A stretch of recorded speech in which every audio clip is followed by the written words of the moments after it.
Okay, thank you so much. You've thanked me for accepting the invitation. It's kind of a no-brainer because it was a big honor. I mean, I was really delighted to get the invitation from the center, which is, I think, excellently conceived and has already done great work. And also, I didn't realize that until I saw the kind of sort of like advertising that it was named after Joseph C. Miller, the late Joseph, great scholar. That made it even. I mean, really made me feel. It was like an honor to have my work taken that seriously. So I'm I'm delighted to be here. I did a little poll with some of my friends about if I should do a PowerPoint, and they said yes, you should do one. So I'll share a screen with you, and there'll also be some audio, so that'll hopefully maybe help you follow along or give you names or dates of people that you might not be aware of otherwise. And the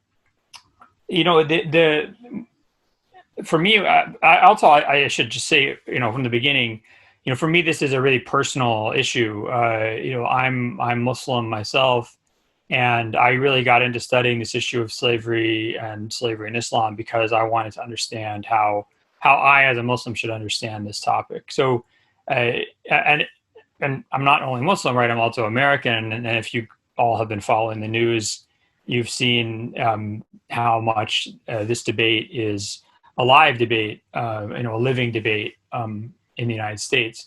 And in particular, it's probably the most animated aspect of the discussions around slavery and race in America, I think, is what one might call like the moral problem of slavery or the moral problem of slavery in history. And that's basically how do we think about the moral evil of slavery across space and time? You can see this really clearly in debates over statues, right? So um, if one of the kind of axiomatic tenets of modern public life is that slavery is an intrinsic evil, right? So slavery is a gross and intrinsic evil. It's evil. It was evil 2,000 years ago. It was evil 1,000 years ago. It was evil 5,000 years ago, right? So this isn't just something that you see kind of popularly held. This is also quite explicitly stated in things like the Durban Declaration from 2001 about reparations for slavery.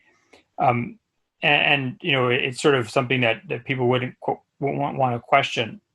But on the other hand, if slavery is in fact evil throughout space and time, then what do you do about the fact that every major religious and philosophical tradition either defended slavery or considered slavery natural or condoned slavery until essentially at the very earliest, really the 1600s, and some of them well into the 1800s, and some of them into the 1900s, right? So what do you do if virtually the entirety of the human heritage, in fact, one could say the entirety of human heritage, was complicit or supportive of this evil? If you think about statues, right? I mean, whose statue would you not tear down, right? So everybody's statue, basically, who lived prior to the 1800s or even into the 1800s. So it's the moral element, kind of what I call the moral problem of slavery, that really got me interested in this topic. And so I wanted to talk about how Muslims have discussed this issue. So I want to talk about this question: did pre-modern Muslim scholars consider slavery evil? My first response is not gonna make you happy, but then my eventual conclusion, I think, will be more positive. So just a preview of the arc of this talk. Now, the first thing I want to show you is actually a speech by a Muslim professor. So, and I want to preface this. I have a lot of respect for this professor. I have a lot of respect for him as a scholar. I have a lot of respect for him as a Muslim scholar. I love him, and I consider him my teacher.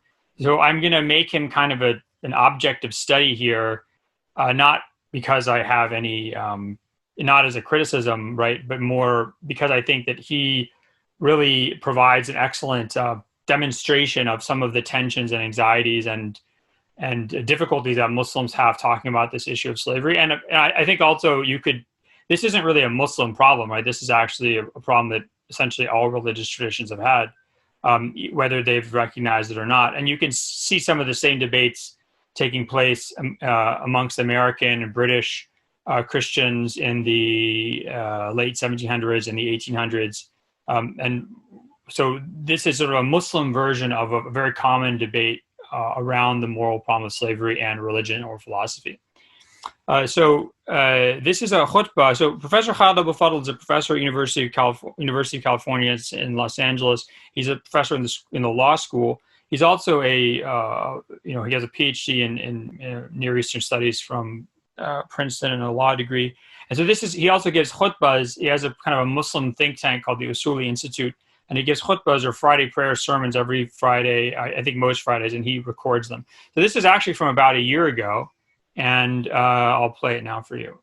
I'm never surprised when lawyers are not in search for the ethical thing to do, but are in search of the practical thing to do, because that's how lawyers are trained, and that's how lawyers function.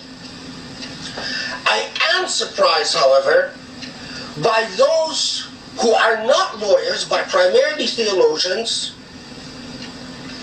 and are not weighed down by legal precedent and fail to make the necessary ethical reading of the Quran in order to bring back an unethical situation. Because even the most accommodating medieval scholars in Islam perhaps accommodated slavery as a necessary evil, but they still saw it as an evil. The difference between them and the modern convert scholars that are starting to defend the institution of slavery is that they don't even see the institution of slavery as evil in the first place.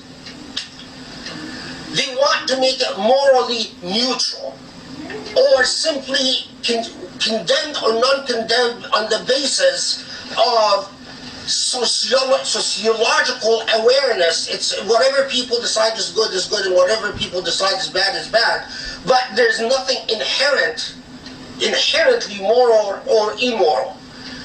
What I'm saying is that even those medieval Muslim jurists who accommodated slavery always understood that slavery, even if it's necessary, and even if they could not abolish it in their day and age, always saw it as an evil. Now, how about let's go back to the Quranic verses. Okay, so that's just a section from Professor Abu Fadl's khutbah, and you could see, very very clearly, the argument he's making. Right, he's making the argument that Muslim scholars, Muslim clerics always understood slavery to be evil, and that the presence of slavery in the Quran, the precedent of the Prophet Muhammad, in Islamic law, Islamic civilization, was simply kind of a necessary acceptance of an evil that could not be done away with, right? Now you can imagine, right, the tension here, and this is exactly the same. Again, as I said, exactly the same debate that Christian abolitionists had with not only Christian defenders of slavery, let's say in the 19th century, but also with Christians who were not necessarily defenders of slavery or didn't necessarily like it, but who were sort of skeptical about some of the arguments being made by abolitionists about the inherent evil of slavery, right? The question posed to abolitionists was very simple, right? If slavery is inherently evil across space and time, why would God ever have allowed it? Right. So why would it ever, even if you're Christian, you say, the New Testament supersedes and replaces the Old Testament and kind of supersedes Old Testament law. If slavery is evil throughout space and time, God would not have allowed it even in the Old Testament. Right. There's a similar question that we have to ask about Islamic scholarship, right? So if Professor Abu Fadl is correct, if Muslim scholars always knew that slavery was evil, how did they explain its existence, its recognition in the Quran, its existence in the life of the Prophet Muhammad, and its acceptability in Islamic law? Professor Abu Fadl's argument is basically that slavery was evil. Muslim scholars knew it; they couldn't do anything about it, and that if you are sort of an ethically sensible person today, you will, and in fact, he would probably argue even in the past, and you read the Quran, you will understand that God does not approve of this, and in fact, that it's just being accepted as an economic necessity. Okay, so the problem is, so in two of Professor Abu Fadl's books, one of his books and one of his book chapters, he quotes a very famous scholar called the Abdul-Jabbar, right? So he's a scholar from what's called the Mu'tazili school of theology. I mean, he's from the Shafi'i school of law. So he's an interesting figure. He writes a huge book on basically systematic theology and epistemology. And in Abu Fadl quotes him as saying that slavery in Islamic law, in Islam it's called riq, right? That riq is qubhun fi dhatihi, right? That it is inherently immoral and evil in and of itself. Now, I've looked through all of Abdul-Jabbar's books, and one of his books is multi-volume, but I've not been. So also, Professor Abu Fadl doesn't provide a reference for this. So he says it's in the book, but he doesn't provide a reference for it. I looked through the book as much as I could. I searched in databases and everything, and I have not been able to find this statement allegedly made by Qadi Abdul-Jabbar. What Abdul-Jabbar does say, right, and I have it here in the text for you, including translated in Arabic, is that since God Most High allows it, and by it, namely making use of slaves, and by his commanding that, like his commanding that slavery be allowed, right? We know the goodness, husn, of making such use of them and the harm this causes them. Okay, so what is Abdul-Jabbar saying? So Abdul-Jabbar belongs to a school of theology, the Mu'tazilite school of theology, that believes that human reason, unaided by revelation, human reason alone can realize is something intrinsically morally good or intrinsically morally evil. And so when he says that we know the husn of this thing, the goodness of this thing, he means the inherent morally objective nature of this thing. We know that this thing is morally objectively good. Why? Because God commands it, and because God is just. God cannot command evil, right? So especially for the Mu'tazilite school of theology, God cannot command evil. So the fact that God allows slavery in the Quran as an option for captives that Muslims capture in war means that it cannot be evil. So the reason I bring this up is because not only do I think that I don't know where Professor Abu Fadl is getting this reference, but actually Qadi Abdul-Jabbar says exactly the opposite of what he's saying. He says the fact that God allows this in the Quran means that Muslim scholars cannot consider it intrinsically evil, because that would be to say that God is commanding or allowing intrinsic evil. Now, I also want to give credit where credit's due. I did not find this quote. This is found by Professor Sherman Jackson, who's a Muslim professor at University of Southern California. Okay. So let's see here. All right. So in order to understand this question of the moral nature of slavery in Islam, we have to also talk about the question of freedom and slavery in Islam, right? So the Islamic scholarly tradition, it comes out of the Near Eastern tradition, which is, of course, highly influenced by the Roman law tradition, and also just by the kind of pre-Islamic Near Eastern sort of Semitic tradition, where you have really a dichotomy between free and slave. So it's similar as to Roman law, right? You have basically free and slave. There's not multiple categories. There's just these sort of two categories, right? where as opposed to places like southern India or Southeast Asia, where you might have like much more of a web of different categories of dependence. In the kind of Semitic and Roman world, it's pretty clear. It's very similar to the, we also are heirs to this world. So when we talk about free slave distinction, it's pretty clear in those traditions as well. Now, like Roman law, Muslims considered human beings to be free by nature. So if you find a baby, in the street or something, or someone drops a baby on your doorstep and you don't know whose it is, you don't know where it's from, you know what religion it is, the assumption is that it's free. So human beings are born free, right, by nature. And this again is similar to Roman law. Muslims are this is not actually ever specified in the Quran or the precedent of the Prophet, but it's just accepted and acknowledged immediately by Muslims, and it's not challenged. And there's in fact really like a almost theological a commitment behind this. And you can see this from a very famous scholar named Ibn al-Mundhir, who's from Nishapur in northeastern Iran. He dies in 930. He's actually talking about the issue of babies who are found, like kind of foundlings. In Arabic, it's called laqit. And he says, babies that are found are considered to be free. Why? Because, he says, God Most High created Adam and fortified. Now, the word I translate as fortified here is hassanahu. It could mean fortified. It could mean made immune. But as we'll see, I think it should be fortified, not made immune, because actually humans are not immune to losing their freedom. But God Most High created Adam and fortified him against anyone owning him. And the same with Eve, Hawa. And all people come from those two. So therefore, all people are free. All the children of Adam are free, except those among the offspring of the unbelievers, mushrikeen, or polytheists, who have been taken captive and thus come into the ownership of the Muslims. So this is a very clear and important thing to keep in mind in Islamic law, which is that the only way that someone can lose their freedom is if they are a non-Muslim who lives outside the Muslim state and is then captured by Muslims. So even, let's say, Christians or Jews or Zoroastrians or Yazidis or anybody who's living as a non-Muslim minority within a Muslim state, those people cannot be enslaved. The only people, according to Islamic law, that could be enslaved are non-Muslims who are outside the Islamic State, who are then captured in war and things like that.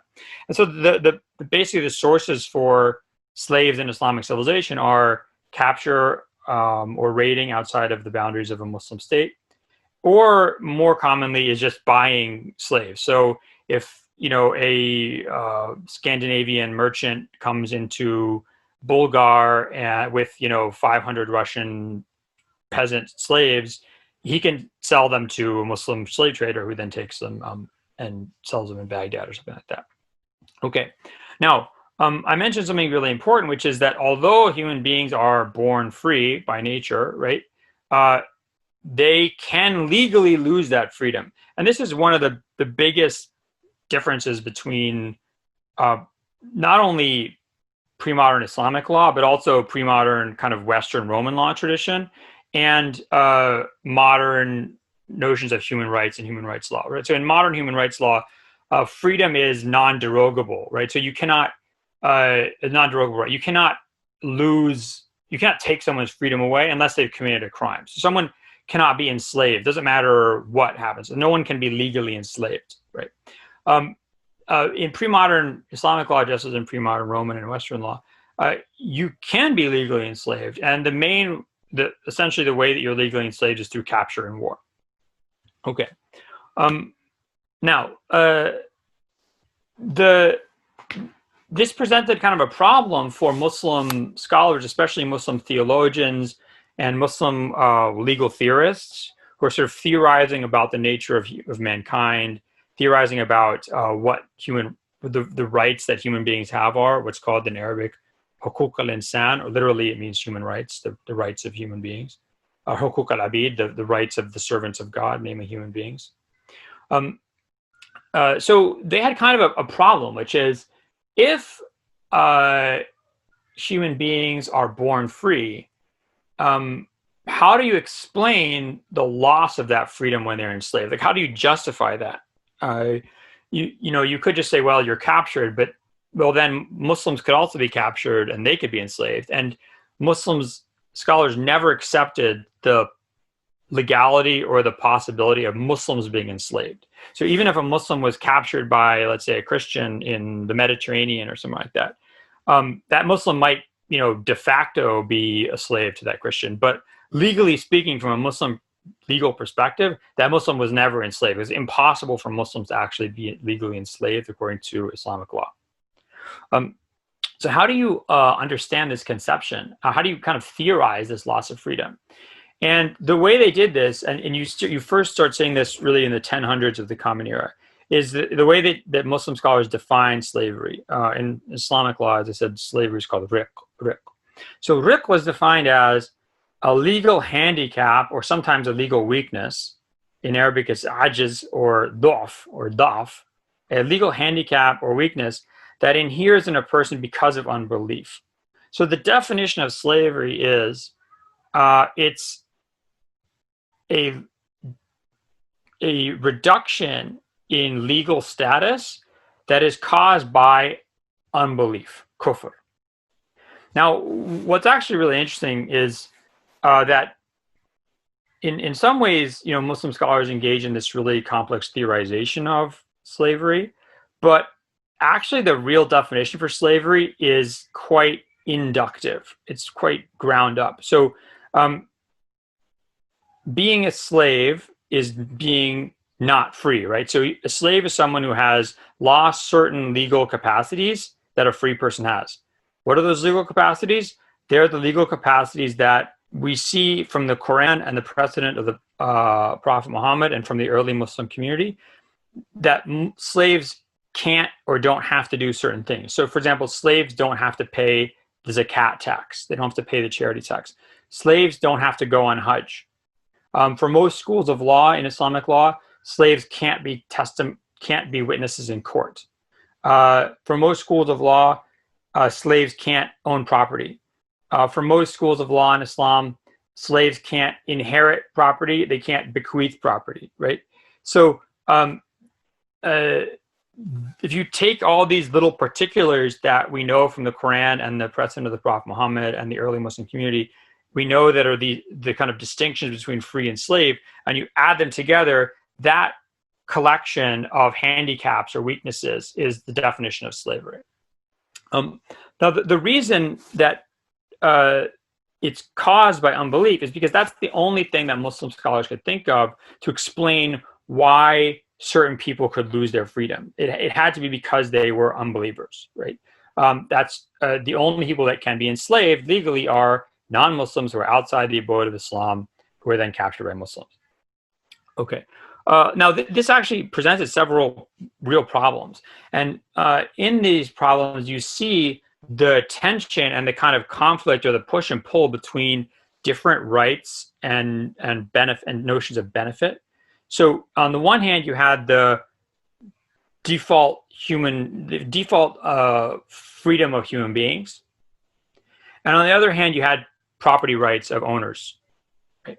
And these two, in general, you'd see tension between them, but property rights are very strong in Islamic law. Property rights are very strong. So if you have let's say I'm just going to use myself as an example. I'm Muslim.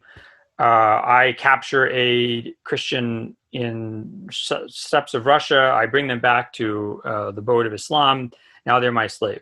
And then let's say that person says, hey, Islam is great. I want to become Muslim.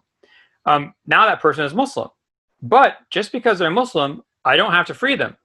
I can free them if I want. In fact, the Quran and the Sunnah of the Prophet are obsessed with encouraging Muslims to free slaves. Obsessed with encouraging Muslims to free slaves. But I don't have to. So I don't have to free this person, even though they're Muslim. So how do Muslim scholars understand that? They know that because it's clear from the Sunnah or the precedent of the Prophet Muhammad. You're encouraged to free slaves, whether they're believers or unbelievers. You're especially encouraged to free Muslim slaves, but you don't have to. And there's lots of instances in which Muslims don't free slaves, even though they convert to Islam. So how do Muslim scholars explain the fact that now I have a slave who's Muslim, but they're still a slave, even though they're not an unbeliever anymore. So how do we explain their loss of freedom now? And their argument was, well, their slave status is a vestige. It's like a vestigial result of their prior unbelief. So their prior unbelief has this vestigial effect of their currently being a slave. Okay, fine, we'll accept this. But there's an even bigger problem, which is that if a slave woman, let's say, gets married to either another slave man or to a free man, anybody except her master, if she has a child with that husband, let's say she's come to the abode of Islam, she becomes Muslim, she's a very pious Muslim, right? She marries another very pious Muslim slave, or they have a child.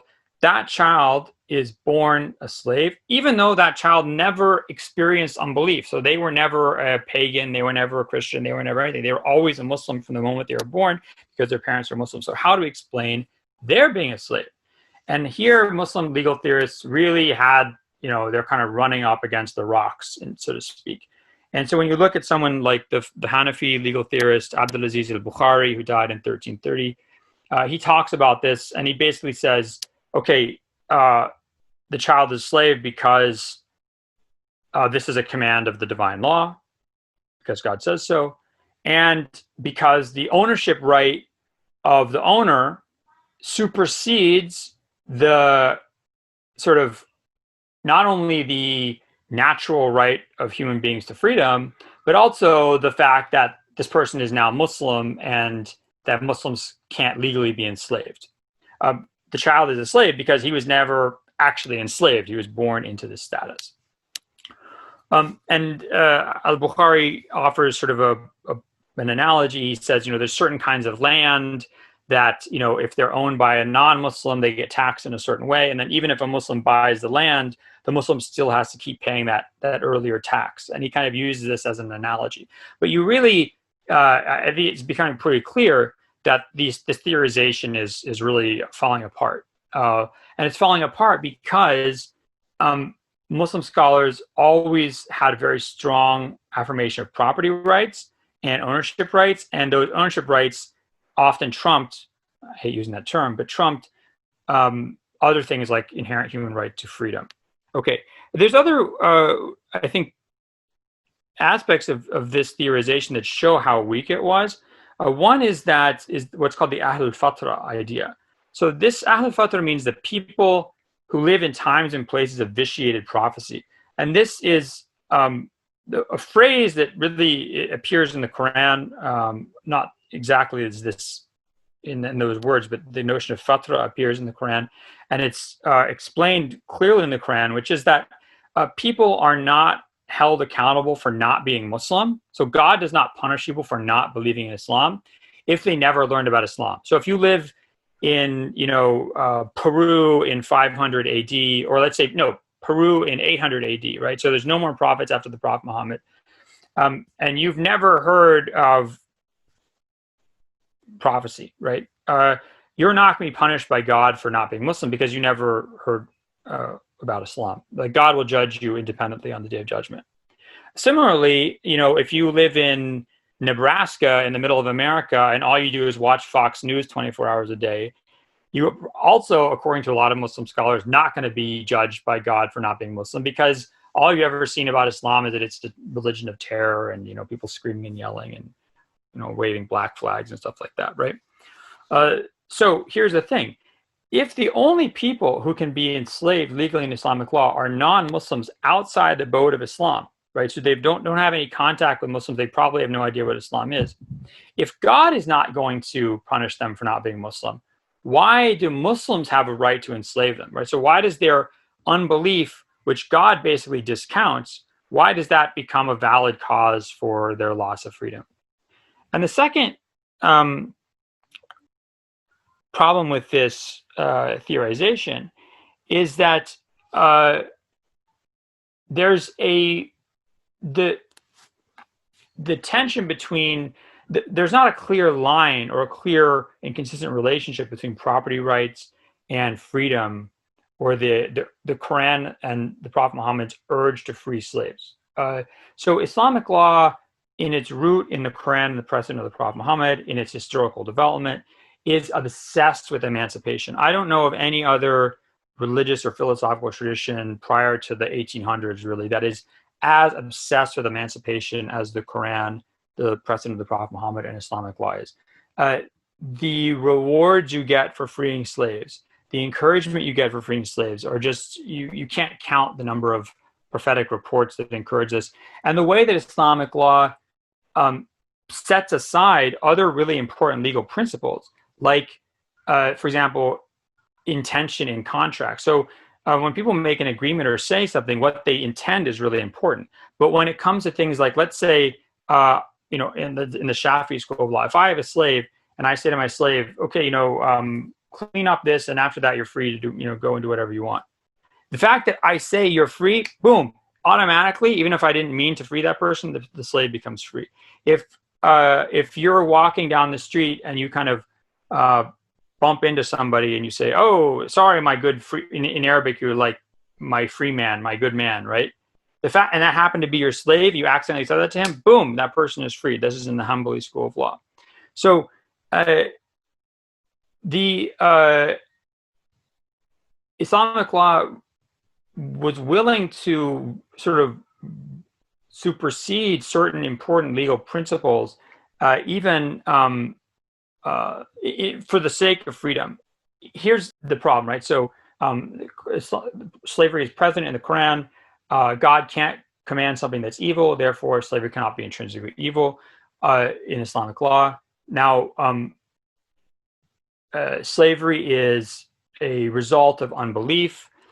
Muslims are encouraged to free their slaves, but both that encouragement and the default human right of freedom do not supersede the ownership rights of somebody over their slave. Okay, so let's think about then, how do Muslim scholars conceptualize slavery negatively? And this is a very important point, okay, where I think Professor Abu Fadl would have been completely correct if he said not that Muslim scholars thought slavery was intrinsically evil, but that slavery was intrinsically harmful. And this is very clear. Muslim scholars make this very clear. And this is a quote from a famous Hanbali scholar from Damascus. His name's Ibn Qudama. He's a prolific writer. I can actually show you. You can see this is one of his books. This is a good advantage of Zoom. There you go. How many volumes is that? 14. That's one of his books in Islamic law. And so he writes this when he's talking about why the Prophet Muhammad encourages emancipation so much. And here's his explanation. He says, emancipation is virtuous because it entails freeing a human being inviolable from the harm of slavery. Darar. The word in Arabic is darar. Giving him ownership of himself and the fruits of his labors, making complete his legal standing, and enabling him to act regarding his own person and his labors according to what he chooses. So you see here like a really clear recognition of the harms of slavery. Slaves they can't choose, they can't do whatever they want, they can't do whatever they want with their possessions, they're not complete legal people, right? There you go, very clear understanding. This concept of harm in Islamic law is very, very important. It's extremely, it sort of runs like a lubricant throughout the Islamic legal tradition. It's never really explicitly discussed by the Quran or the Prophet Muhammad. The Prophet doesn't say, let me tell you what the different harms are.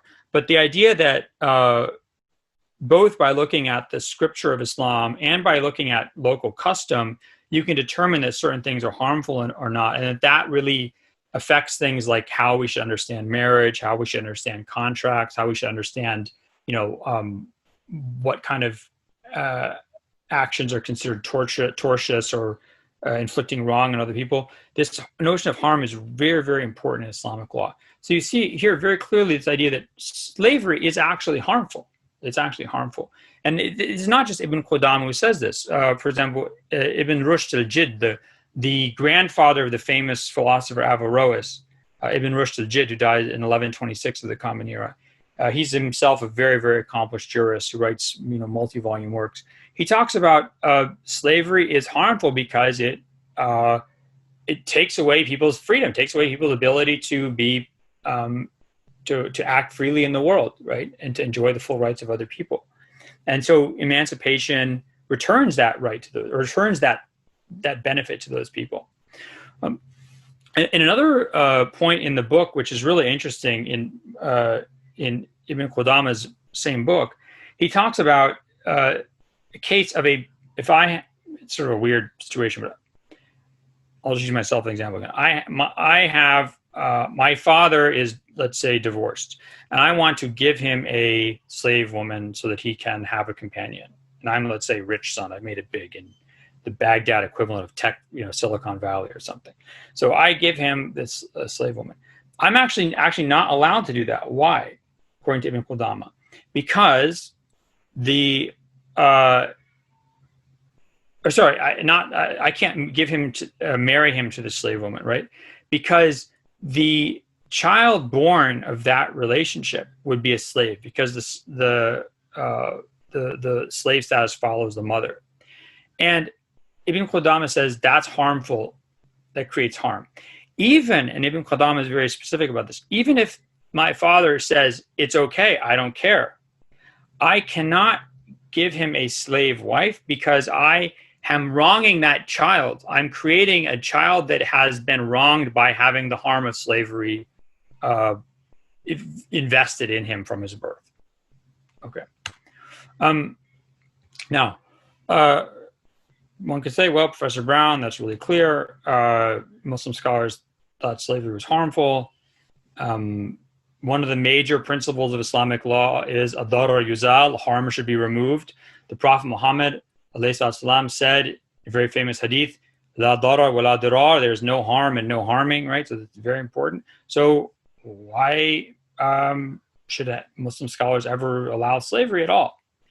Again, we have to go back to this notion of balancing harms and benefits. And you see this, it's a very similar situation to the one we talked about with freedom.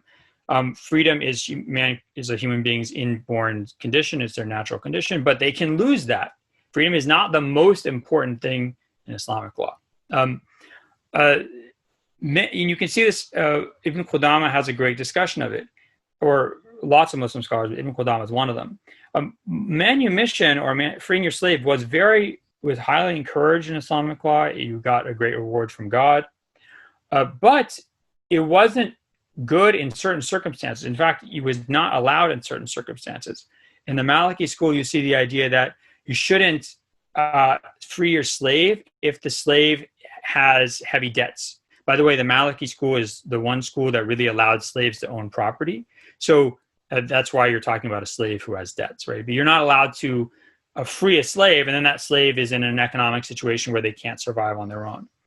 Ibn Qudama says very clearly, it's disliked, it is discouraged to free a slave who would be unable to support themselves, or who would be likely to return to the abode of war, the outside of the Islamic world, and or leave Islam. So let's say they became Muslim. If they were going to go back to the steppes of Russia and go back to their previous religion, it's disliked for you to free them.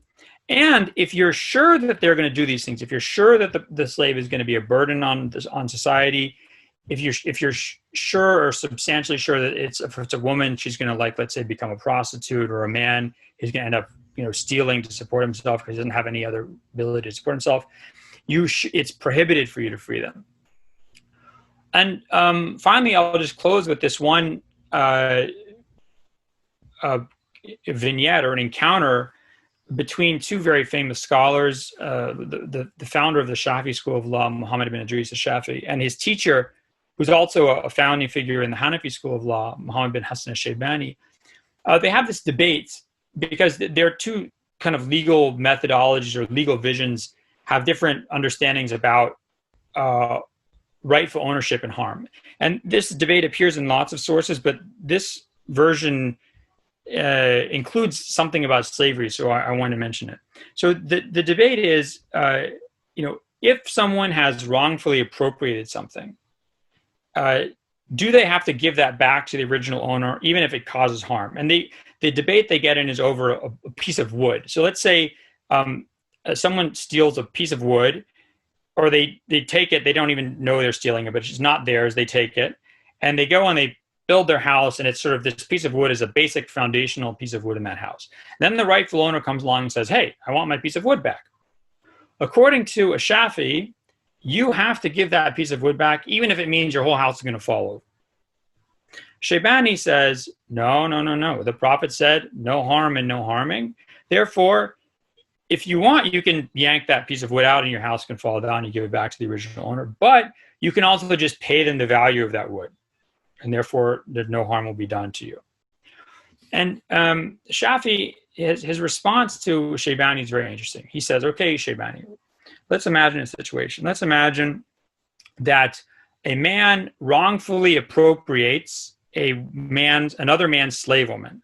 So Ahmed, the Muslim, goes and takes this slave woman from another guy and makes her his own. They have kids together because he thinks, or everyone thinks, that she's his slave woman.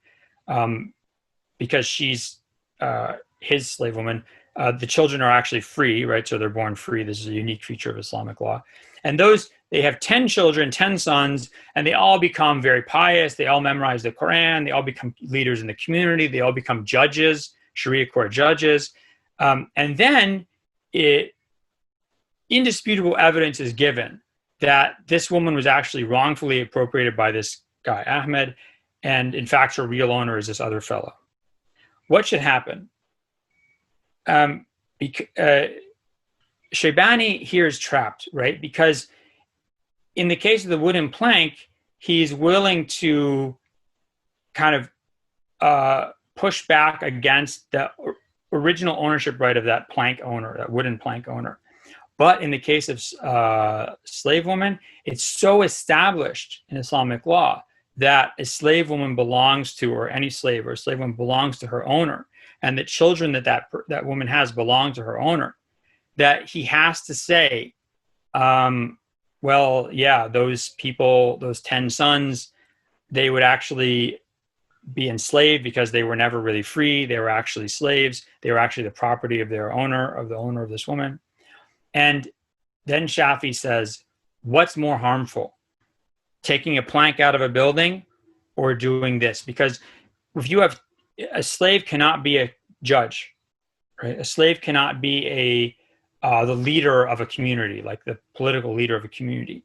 So in re-enslaving or enslaving these 10 children, you have done measurable, substantial harm to the Muslim community.